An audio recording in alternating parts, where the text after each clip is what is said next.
Hi, good afternoon. Welcome to you all, viewers, as well as our panelists on this latest show of election coverage of Deccan Herald. Let me first introduce our esteemed panel members. Let me start with Mr. Sharad Pradhan. Sharadji is based in Lucknow. He is a well-known journalist, a veteran journalist of Lucknow, a TV personality, and has written several books, the last one being released just about a couple of months ago. And we have Smitha Gupta, a veteran journalist based in Delhi. And she has been covering politics for a long time. And is Congress party, she has covered Congress party for a long time, as well as other parties. Also, we have on the panel Mayabhushan. Mayabhushan is a journalist based in Goa, has been a reporter for quite some time. And he has also written a recent book on the late Chief Minister Manohar Parrikar. And we have Mr. SP Singh joining us from Chandigarh. Mr. Singh has been a veteran journalist and has been reporting for various newspapers and has also appeared on several television talks. So let's start now. Let's start with Shiraji, since he has to go. He is a busy man today. Sharaji, how do you see this the huge win for BJP at a time when we were saying that there is this close fight? The SP has been making inroad, especially in Western UP, and a general sort of we all thought that there is the low stakes are low against the BJP, but there is a huge turnaround. Although they seem to have got less number of seats compared to 2017, the show has been quite good. Please unmute. Please unmute. Yeah. Can you hear me now? Yes. Thank you. Well, let me tell you that though I am based in Lucknow, but at the moment I am sitting in the studios of Aaj Tak and India Today in Delhi, in Noida, which is Delhi.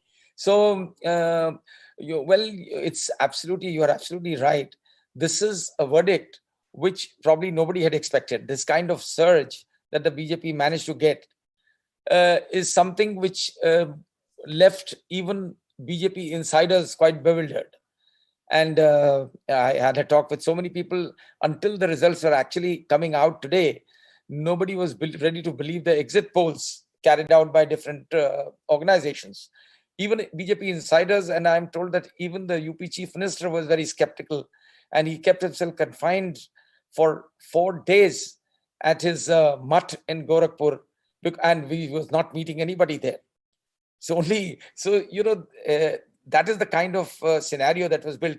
Apparently, vital issues, major issues like unemployment, the corona mismanagement, price rise, stray cattle, which is a menace, which is a major issue, which has been a major issue, and I think noticed by anybody and everyone who was traveling across the state.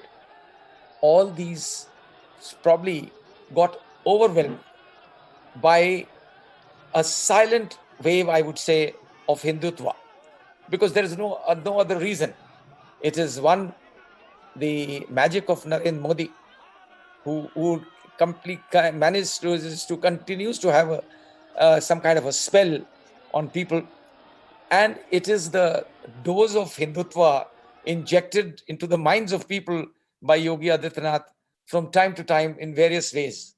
Whatever issue he was addressing was eventually laced with a heavy dose of Hindutva, whether it was his claim on law and order, which was how he showed and projected himself as a bulldozer, or whether it was when he was talking of women's security.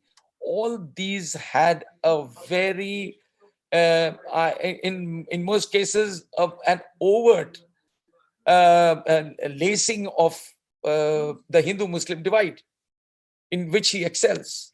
So I think that is what, and I would say that one could not imagine that the minds of people had been, it was not booth capturing or EVM manipulation. It is capturing the minds and manipulating the minds of people. And I'm afraid it seems that people in the state, particularly the lower middle class and the middle class, they have been eventually heavily influenced by this dose of Hindutva. Otherwise, there was no reason how the election could have turned this way. There is no, it seems there is no anti-incumbency. It seems none of these major issues which should have and which seem to really influence the minds of people were not there in the verdict. So I mean, I'm not surprised that it is ultimately the Hindutva, silent Hindutva wave. Otherwise, there's no other reason for this kind of a verdict to get manifested. But Sharadji, these two factors of law and order and the ration items distributed to the people, especially the below the poverty line people, which seem to have contributed in a big way. That's what it's being said. Yeah. No, as far as rations are concerned, yes, I concede. That was something that was visible on ground. But there also, it seemed that the caste factor, which is so deep rooted in Uttar Pradesh, and because you can't you can't look at elections without caste. So what it seemed, and from what got the kind of feedback one got, that even the impact of the beneficiary, what they call Labharti in Hindi, is the benefit of free rations and other freebies, would also, their impact would get divided on caste lines, particularly among the Dalits and OBCs. Apparently, that did not happen. Maybe it got divided in case of Muslims, but some of the data show that even some Muslim women voted for the BJP, which is really mind-boggling. Which some of the pollsters have said that, and they've given it a detailed account on that. Yeah. But let me tell you, the law and order hype is actually a hype created by the ruling dispensation of Yogi Adityanath, because they believe in bombarding you with their narrative, and which is often based on half-truths and sometimes lies. Because if you can condone incidents like what happened in Hathras, the gang rape of that poor girl, Dalit girl, the gang rape now in which a BJP MLA was involved, the killing of the farmers in Lakhimpur, the killing of a trader in Yogi Adityanath's home turf, Gorakhpur, by the police. So that doesn't speak well of the law and order at all. And let me also tell you that the manner in which the government has complete control over the local media. Mainstream newspapers and channels. What actually happening on the ground have been reported in regional newspapers. Yes, and you keep getting this information. So I know how the mainstream media has impacted our minds by this publicity. The UP government, mind you, let me just tell you one more thing. The UP government spent 650 crore rupees on publicity in the past 6 months.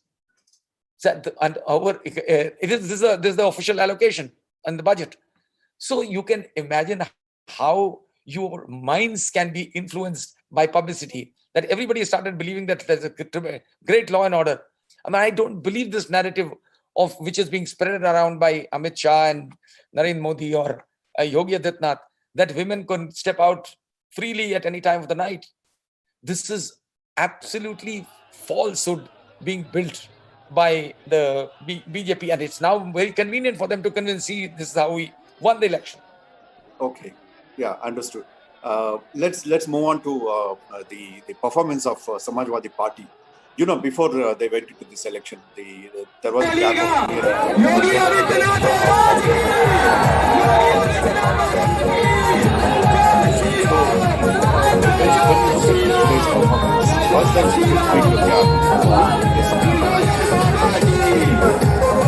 certainly, on day when it was felt that BJP was already in 2017, BJP was like a top of the Everest with 325 seats along with their allies. Their numbers alone were 312 after 403, which is a phenomenal number.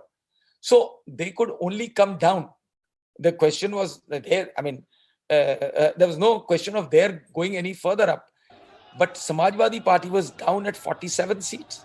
From there, it is a really long and a very big task to climb the mountain. So, but I mean, all said and done, today you can safely say that they have, to that extent, their achievement would be considered in normal terms great. But the fact that they seem to be going much further up, and everybody had, especially in a bipolar election, it seemed, and everybody agreed, including the BJP, that the fight was now directly between SP and the BJP. So, Akhilesh Yadav was seen as the main challenger. And because of the incumbency and various issues, but I must say that he did not have enough strength to meet the might of this galaxy of leaders led by Narendra Modi himself, who camped in UP for days and days. Every time the number of rallies that he addressed there, I don't think he's addressed anywhere in any other state. And with all his this big team, Amit Shah, going from place to place, even going door to door in various places. Yeah. So but, kind of it was a miss that way. I mean, Akhilesh Yadav was all alone. So considering that, it was certainly a very big fight. I want to come to that question. Where did SP lack? What were the factors for their not reaching that magic mark? One was that Akhilesh came into the scene pretty late in the day. He woke up rather late in the day. In the beginning, he seemed as complacent as perhaps Mayavati, who was not visible at all. And Akhilesh certainly was not confident when he walked into the battleground. And I remember him telling me that it's not easy fight. They've got so much might. How will I be able to do it alone? This was the kind of, a soldier who is going into a battleground would not be talking to a journalist like that. But that's what I could see that. But when he started getting response from the crowds, the enthusiasm shown by the crowds, that is what propelled him into action. And then from there, he realized that, probably he was getting the strength from those people. When he took off from Bundelkhand in southern UP, where SP never had any stronghold. And then he started moving as he went into West UP along with Jayant Chaudhary. And because of the farmers' agitation, that was another major issue. Can you imagine that farmers' agitation did not make any impact in this election? Yeah. This results for you take into account. And it seemed there from the Western UP that BJP, which had earlier gained on account of the divide between Jats and Muslims, who had reunited on account of the farmers' agitation, it seemed that all that vote would now go against the BJP. But for whatever reason, that did not happen. Everybody, including the BJP leaders, I've heard so many of them telling me that, we haven't performed very well in the first two rounds. Yes. And they were not hopeful of doing well at all in the 6th and 7th rounds. But see the result. So this result is definitely a surprise, which nobody had imagined. True. Okay, I'll come to my last question to you since you want to leave. Yeah, no, please. Yeah. This is about BSP. One more thing I would like to, sorry. One more thing I'd like to tell you. Akhilesh, apart from getting in late into the scene, walking in late into the scene, I think somewhere what he needed to do, which he could not counter effectively, was the allegations leveled by the BJP against his law and order. Because Samajwadi Party has always been projected as a party loaded with indiscipline, goons, and whatnot. And that is something which he needed to dispel. Yes. Because he had to project, he tried to do with in a very shallow manner that it was going to be a new Samajwadi Party. But either it was too late or too little to counter the constant hammering that was done by BJP. Okay. Yeah, this last question is, where does these results put the BSP? Where does it go from here? Well, as far as I'm concerned, Arun, from day one, you remember I wrote also a couple of pieces that BSP was not visible from day one. Mayavati, it was very apparent, had given up from the very beginning. And to me, the reason seemed very simple. She was under intimidation of agencies like ED and CBI, which have already been investigating cases of disproportionate assets to her. And when you are overloaded with a lot of wealth, obviously acquired by non-legitimate, not so legitimate means, you have to be scared by EDs and CBIs. And now which is now visible. It was only later in the day, when a lot was written about her absence from the scene in the media, that she started coming in. But the effort looked very half-hearted, and her attacks were more against Samajwadi Party than against BJP, which further, gave the impression that she was actually this allegation that she was playing Team B of the BJP. So that is what kept, this is the first time that Mayavati has lost a large chunk of her traditional Jata vote bank. This is the Dalit. The Jata is a particular community which is the largest number among the Dalits, and she used to command absolutely unflinching support of that community. In this election, her support base has probably gone as low as 10 or 11%, which used to be 20%. So she seems to have just given up, and she's out of the scene. Her innings in politics, I think, is over. Okay, thank you very much, Sharaji. Thanks for your Thank you. I'm sorry I have to get back into the studios. I came out only because of I understand to be with you. Thanks a lot. Okay, thanks. Yeah.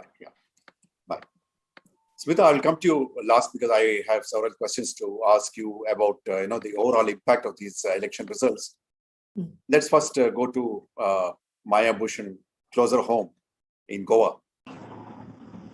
Maya, how do you see these elections? What are you hearing? Where is it heading for BJP? Are they going to get a clear majority? The BJP has already claimed majority in Goa, although the Election Commission has not formally announced results yet. The BJP claims that they have won 10 seats and they are ahead in 10 seats, and they have a prospect of winning 2 more. That's the BJP's position as of now, according to Devendra Fadnavis and Chief Minister Pramod Sawant. The one concession which Fadnavis has made is that even if the party gets a majority, which is 21 in a 40-seat state assembly in Goa, the party would still make an outreach to some independent candidates and the Maharashtra Gomantak Party in its strength, makes its bid for power, which is likely to be tomorrow because, according to them, staking claim is now merely a formality and the job seems to be done. How long they will wait? I think they have to wait for some more time because all the results haven't come. Yeah, and they have a press conference scheduled at 6, but sources say that they might stall. I mean, they might delay the bid till tomorrow because there's no obvious threat to them. Okay, taking it as a BJP victory, what do you think are the reasons for the same? I mean, like our colleague from Uttar Pradesh said, that Modi continues to inspire, but in Goa's case, it might as well be Mamata Banerjee who's responsible for the success of the BJP in Goa. The index of opposition unity, because of the division in the opposition unity, BJP. So your voice is breaking. I can't really get it. No, what I'm saying is, because of the division in the opposition, that has helped the BJP. That has been a major driver as far as the BJP is concerned. The BJP even internally, the BJP was not sure of reaching 15, according to the conversations they've had with us.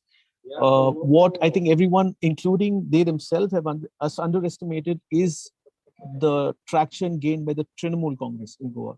There's an interesting stat I'd just like to mention here, sir.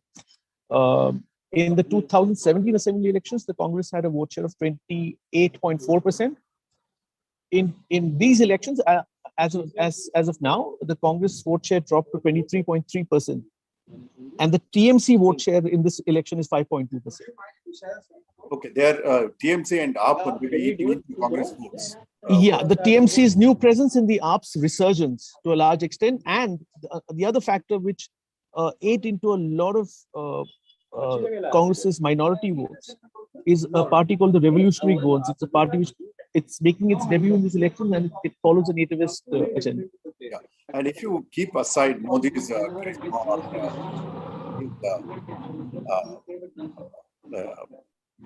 his impact on the voters, what are the other reasons for the BJP?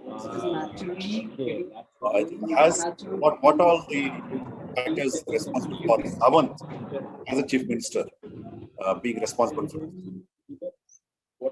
Sawant gets to eat the cake, but following results like this. But one of his biggest achievements of Sawant and his team is that the perception that after Manoj Parrikar, the BJP stands little chance to come to power in the manner they have. I think that perception is broken. But it's the new BJP under Pramod Sawant and his, his group within the BJP, and they've made it happen. They've made it happen. One of the reasons is the party's very abrasive policy of getting in whoever matters in any particular constituency to get them over. I think it's those particular entries, high-profile entries into the party and their personal followers, I think, who've made a difference to the BJP this time, apart from a split in the opposition vote, which I think is the most significant. Yeah. One difference I see from UP to Goa is that Goa is increasingly sort of big. UP is increasingly becoming bipolar, whereas Goa is becoming multiple. You also see this thing? Not as far as the results show, sir, because I think there's just 3 seats where parties, apart from the BJP and Congress, have made an impact. AAP has won 2, and the Revolutionary Goans have won 1. These are the 2 new entrants into the assembly. Otherwise, it was a show controlled by the BJP and the Congress throughout.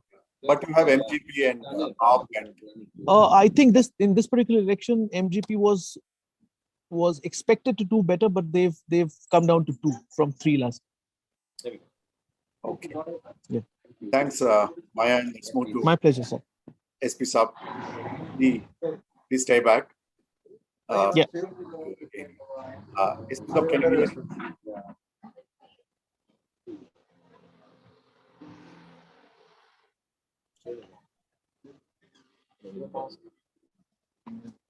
I'm not able to hear you.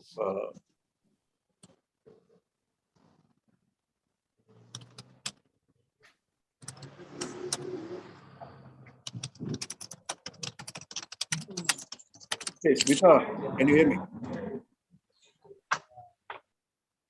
You're on mute. Yeah, I can hear you. Yes. Yes, Smitha, overall, seeing the party's performance, not just of BJP, even other parties, mainly BJP, across the states, across the 5 states.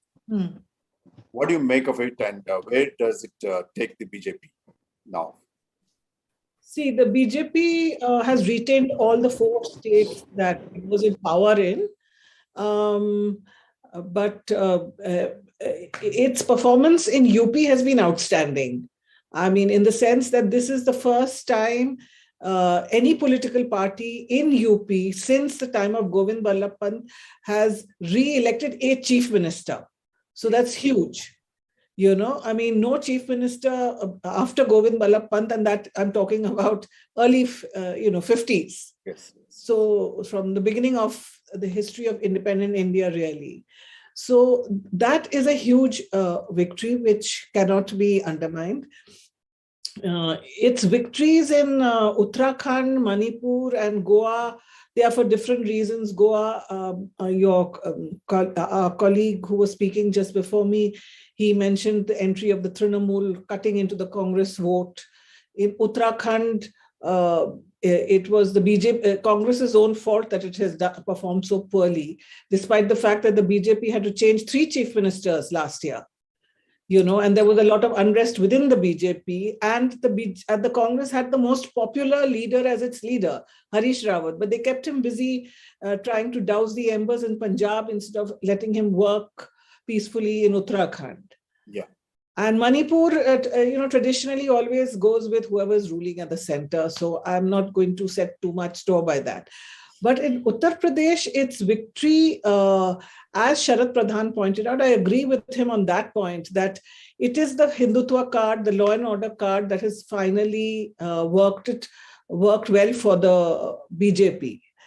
However, I think the victory of Yogi Adityanath is something that needs to be underscored, because Yogi Adityanath is an extremely ambitious person, and he sees himself, and so do his supporters in UP, whom I mean, while I was traveling, a lot of people who are sort of Yogi supporters all told me that he's going to win this election, and then he will be in line to be the next top leader of the BJP. That when Mr. Modi retires, it will be Yogi Adityanath who will succeed him. So that is a very important factor, because this is something that is not really in fact, last year,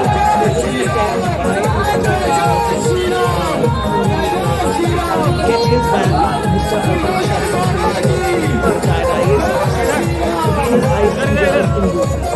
But Adityanath made short shrift of that attempt and appointed Mr. Sharma as Vice President of the BJP side. We all know Vice President of the BJP don't mean much at all. So, it was also trying to bring it at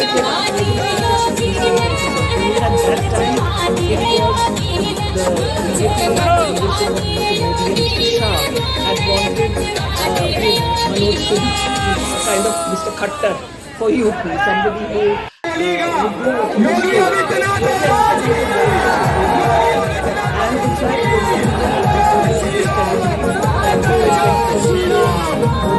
जीत जाएंगे, he himself as a retirement age. So he will step down after 2026, and Yogi ji Pradhan Mantri ban jayega. So this is the kind of condition. So that is something that the opposition has to take into account. So I don't know whether it will lead to some churning within the second thing which is very important is the result of the because I think there was a new chapter in politics.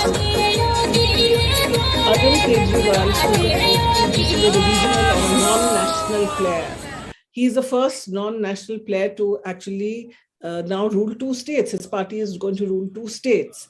And in the run-up to 2024, I think that Mr. Kejriwal is going to toss his hat into the ring to be seen as the face of the opposition. I mean, the other contenders who are there, the top contender so far was Mamata Banerjee, who won a spectacular victory in Bengal not so long ago. But he is the first person to win 2 states. And even though the states may be together smaller than Bengal, he marks a different kind of politics. It's a non-ideological kind of politics. It's a politics, which is modeled on a belief in good governance. So, they talk about electricity, education, health, and so on. Those are their selling points. And they also offer a kind of politics which people see as non-political. The reason why they won in Punjab is also because people were fed up of the establishment parties, the Congress party and the Shiromani Akali Dal. People saw these parties as, venal, corrupt, liquor barons, mining barons, that kind of image. And Arvind Kejriwal and his party were able to offer a picture of something completely new, something that seems to people to be non-political. And this does appeal to, a certain section, vast sections of the population. And Punjab is a more prosperous state. It appeals more to the middle class, educated. So now I think these are the 2 things. Yogi Adityanath, his future in BJP politics, not just in Uttar Pradesh, And I think Mr. Kejriwal's, future also in national politics. I think these are the two things that really are interesting things to emerge from this. You very rightly mentioned about AAP. It's sort of opening a new chapter. It's also the only regional party to have captured 2 states. Yeah, that's. Do you think AAP will also now, set its eyes on, say, Himachal Pradesh besides Gujarat later in this year? I'm sure that the party will, because just as it contested elections in Goa, I don't know whether it has won any seats in Goa. Has it won a seat? It has not. Not one. Only in Surat municipality it fared well. Okay, but I'm sure that it will try and replicate its success in Punjab and Himachal. At any rate, it will definitely try, because in a sense, the Aam Aadmi Party is trying to occupy the space that the Congress is vacating. Because if you see its victory in Punjab was marked by the Congress. It was like a free fall for the Congress. If you just look at the number of seats that it lost, it was actually the Congress space that it has occupied. So and as we can see, the Congress leadership has been not terribly mindful of the fact that it's withering away. You take the case of Punjab, it made a mess of Punjab. Of course, there would have been anti-incumbency if Captain Amrinder Singh had continued. But to that anti-incumbency, you added the shenanigans of Mr. Sidhu, who was not happy with Amrinder Singh, but he wasn't happy with Mr. Channi either. The Congress's belated, effort to try a new experiment, on the eve of an election, to try and suddenly change the Jat politics dynamic of Punjab and try and look at Dalit politics.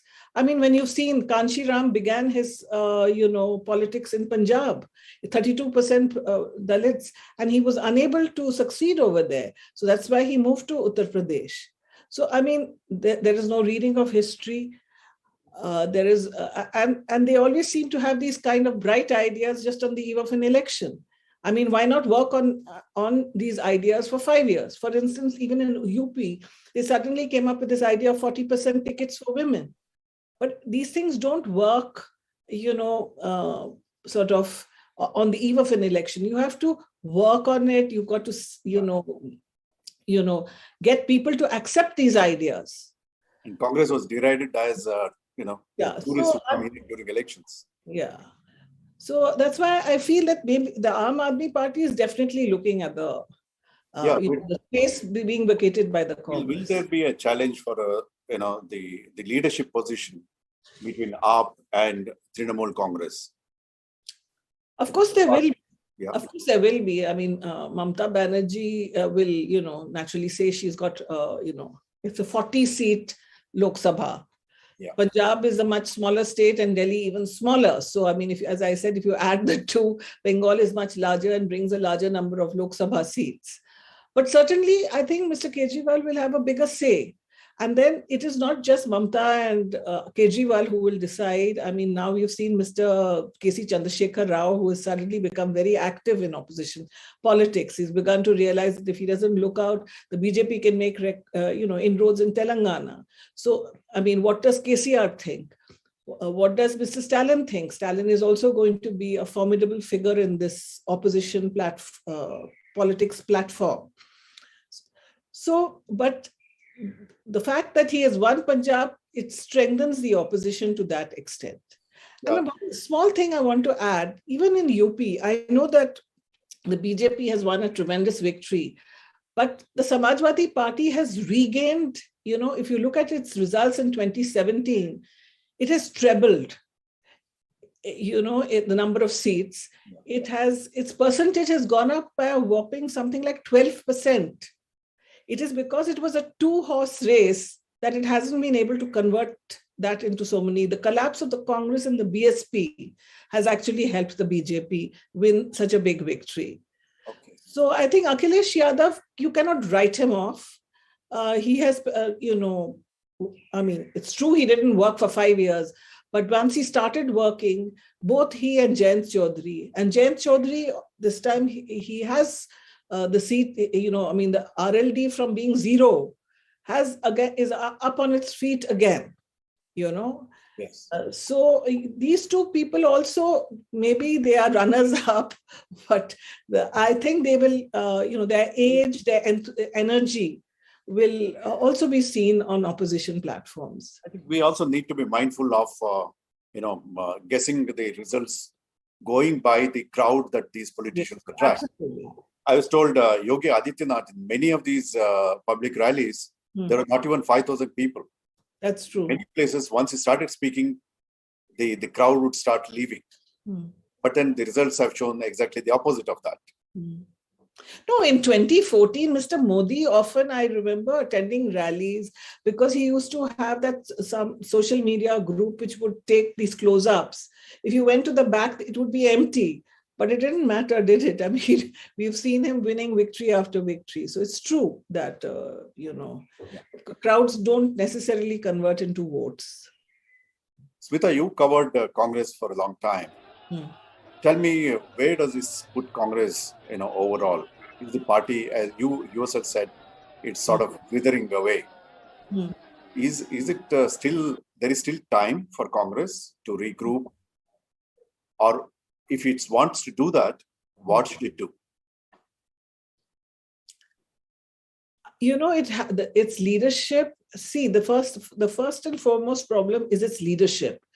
As long as the leadership remains with the Gandhi family, the Gandhi family, if it is insistent that the leadership should remain with it, then it must be a 24-hour, 24/7 kind of leadership, first of all, which it isn't. You see how, the elections will be over, people will take off for holidays, and that doesn't work. I mean, we have seen, the way the BJP has worked. The BJP works round the clock, round the year, between elections, during elections. It's a great lesson. It's a great lesson for the Congress. The second thing is that you have to let regional leaders grow. I mean, the case of Harish Rawat, it is shocking. Harish Rawat was by far, even in opinion polls, the most popular leader for the state.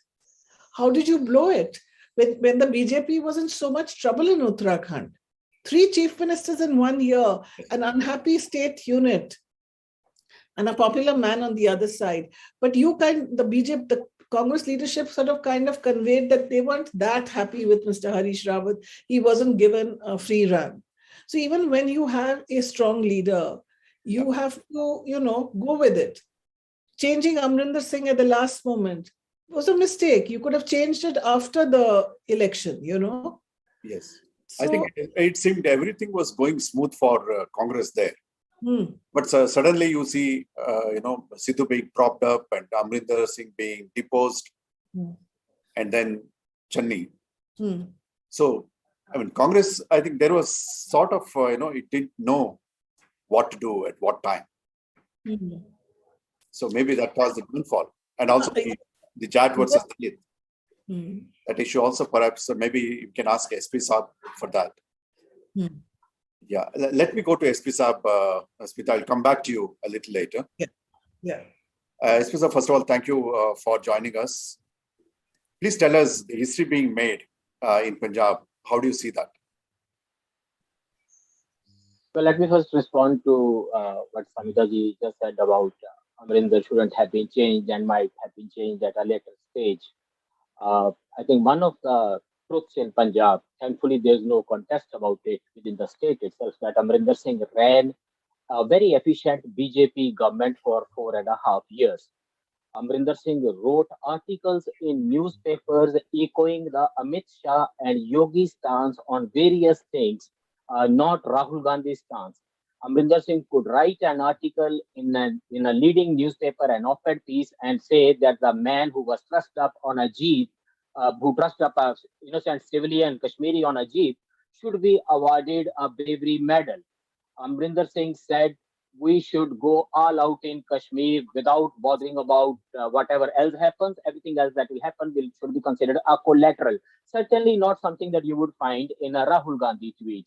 Whether Amrinder Singh was changed a bit too early, I think he was changed a bit too late. And then Congress made a tamasha of it. They simply couldn't manage the transition. Not only they couldn't manage the transition, they couldn't have messed it up more. If you can't decide between a Sidhu and a Chenni, those things are also a problem. But let me come back to the larger picture in Punjab. Now, we have to understand that in Punjab, Aam Aadmi Party is the BJP of Punjab. There is no conflict whatsoever between the Aam Aadmi Party and BJP. You can actually publish Arvind Kejriwal's speech today and attribute it to a BJP leader, and it will take a very subtle sense of politics to find out if it was a AAP speech or a BJP leader speech. What has happened in Punjab is that political parties had stopped doing politics for a long time. Amitaji very rightly said that people had been tired of these politicians. Now, Akali Dal is a 100-year-old party. Congress is a 125-year plus old party. Why weren't people tired for a century and they are suddenly so tired that they bring in an entity like AAP and with such margins? I mean, this is a sledgehammer victory. It's clearly a huge grudge vote. The reason is, when was Akali Dal doing the politics that was expected of it, and where was Congress doing politics that is expected of Congress? Congress was not even uttering stuff that Rahul Gandhi would tweet from Delhi. In Punjab, all these political parties had come to be such mirror images of each other that it required a catalyst to awaken people to it. And that catalyst was provided by Prime Minister Modi in the form of the three bills.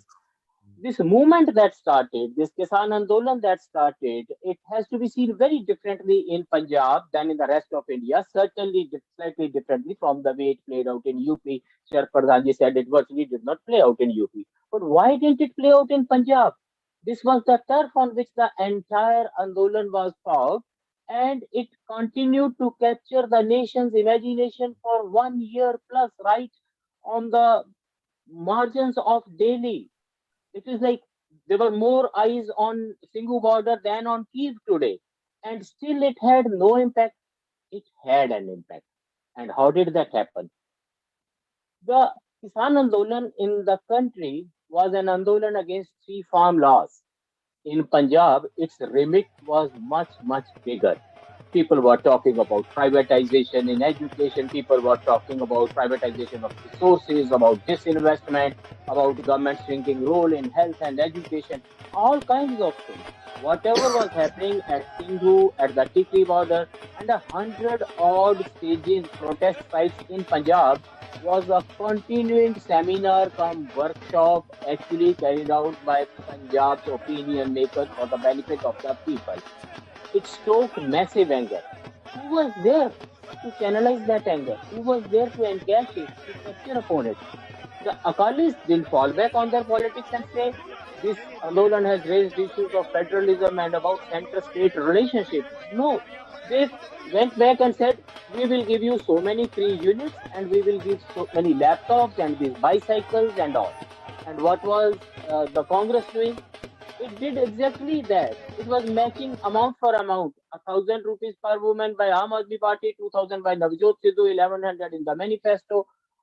Where was the politics? Now, once all the political parties are spinning out the same narrative and they talk about politics in such concrete terms as the number of electricity units that you will get free, or the laptop you will get, or the bicycle you will get, then people would say, oh, well, we have tried these two. We are already sick of them. And also, there's another reason why people were sick of them. The Kisan Andolan brought it to the fore. Not that it was not known earlier, but it underlined it with utmost clarity that you could now negotiate power through business in sand, in real estate, in cable, in liquor mafia, in sugar. Now, if this is the way politics or power is to be negotiated, if these are the mediators of politics, then obviously people were looking for something that they could understand, and they understood AAP's language much better. Now, AAP had one advantage, that it did not have the luggage of past. Its recent history in Punjab was very bad. 20 MLAs won, 10 ran away. 4 MPs won, 3 ran away. And still people gave it a chance because the other sides were too bad. Now, it's actually the Andolan that had done the hard work. I did not see Aam Aadmi Party doing this hard work. Somebody else has done the hard work. Someone else has borne all the fruit. One thing that has happened is, SP sir, can you tell us what are the challenges that MAN will face, the AAP will face now that they are going to be in power? I'm so glad you asked, because those are the questions that none of the political parties actually grappled with, and they got people to the polling booths and they voted for them. Imagine, we are passing through 1.5 years of very robust Andolan, and none of the political parties grappled with the question of crisis in peasantry. None of the political parties seriously grappled with the question of unemployment. They did not grapple with the question of even of the debate over sacrilege of the 6 scriptures. Where is the debate? Where did you see a debate happen in Punjab about the situation of the Dalits? They all talk about the Dalits should be a chief minister or a deputy chief minister. But where is a single debate about the Dalit chief minister? Arunji, it will surprise you that the entire Punjab electoral campaign, much as it was loud, did not throw up a single good speech or a single good orator. How dumb can a campaign be? And what a success for the political parties that together they got the people trudging their way to the polling booth without grappling with any of the crisis. Now when somebody comes into power, nothing has changed. The issues are still there. And what has happened between balloting and the day of counting, new issues have cropped up, all seriously questioning the very construct of federalism. Punjab is very sensitive about its control on the river waters and on the Bhakra Byas Management Board. And the center has done something. Just hold for a second. It seems Smitha Gupta wants to leave at 5. Smitha, thank you very much. Good seeing you after a long time, although virtually. Thank you. Thank you. Yeah. Let me come back to Mayabhushan. Maya, you have anything else to say before SP Saab will continue? It's a comeback for the BJP and a very surprising one. Lessons for the Congress, massive lessons for the Congress. It has to work unitedly with the opposition to meet up or match up to any of its expectations from the voters in the future. Yeah. Thank you, Maya. Yeah. Thanks again. Good having you here. Yeah. SP Saab, we have 5 more minutes to go. So, can you were talking about challenges before AAP. Can you list one by one of these challenges? The challenges are very well known. Punjab has actually grappled with, spoken about, elaborated, delineated upon those challenges, standing behind a microphone for 1 year in daily speeches at the Singh border and at the Tikri border. There is nothing that is not known. The only thing is we haven't even heard of anyone talking about solutions. The peasantry crisis cannot be handled by just taking back the farm bills. If you take back the farm bills, we have only gone back to when the farm bills were brought in, which is June 2020, which was the worst thing that was happening. We were already in the worst position. You couldn't have done worse. Now, the problem is Punjab is actually now seeing something very worrying. When people are seeing a serious problem, when they see their control going over their dam waters, when they see long-time political prisoners not being released and a movement actually gathering storm in the state, they are not going to the political parties. They are rushing to the farm unions and they are rushing to the trade unions. So these extra parliamentary forums, these extraneous forums of power are becoming more and more strong. Punjab's politics earlier has been negotiated largely by these trade unions, and the results that you have seen uh, are also owe something to the way unions have worked. People's mobilization is now not happening through political parties. It is happening through these farmers, laborers, teachers, Anganwadi, Asha workers union. Once people stop looking towards the political parties for community building, for community organization, for negotiating with the power, these are not good signs. AAP will have to grapple very seriously with these challenges, and I doubt if 6 months down the line, 1 year down the line, we will not have a problem for the simple reason that the AAP in Punjab is merely the Punjab chapter of Kejriwal's AAP in Delhi. And this isn't going to work for very long in Punjab. It has a very different element. I wish there were a way to define Kashmiriyat, so I would have learned to the way to define Punjabiyat for the rest of the country. Something that you absorb, virtually. It's an osmosis takes place when you live in Punjab for decades, and then you have to explain it to the country. And I am always, scratching my head, where do I find the diction to make the rest of India understand what Punjabiyat means? And that is will be the test for AAP. Will the Punjab's leaders, will the AAP's leaders in Punjab actually grow a spine and stand up to their daily leadership and talk about Punjab? That will be the test. Congress failed in that and was therefore always seen as a Punjab chapter. During the first tenure of Aminder Singh, things were slightly different, and that is why he got a second chance. In the second tenure, he became more of a BJP leader, more of a nationalist leader. Kejriwal's language in Punjab remains one of nationalism, hard nationalism. He wants to take out Tiranga Yatras here, Shanti marches here. That's all he did as part of the election campaign. No other party could even think of doing Tiranga Yatras and Shanti marches here unless until BJP gets a bit robust. The Punjab's BJP is the Aam Aadmi Party. So when you score wins for BJP in Uttarakhand and in UP, please score one for them in Punjab also. The one we have gotten here should actually go to the BJP. Punjab has actually seen new space coming up for BJP and Aam Aadmi Party. AAP is only BJP light here. It will have to do a lot more to prove otherwise. Thank you. Thank you, SP Saab. With that, we come to the end of this show. Thank you very much. Thank you.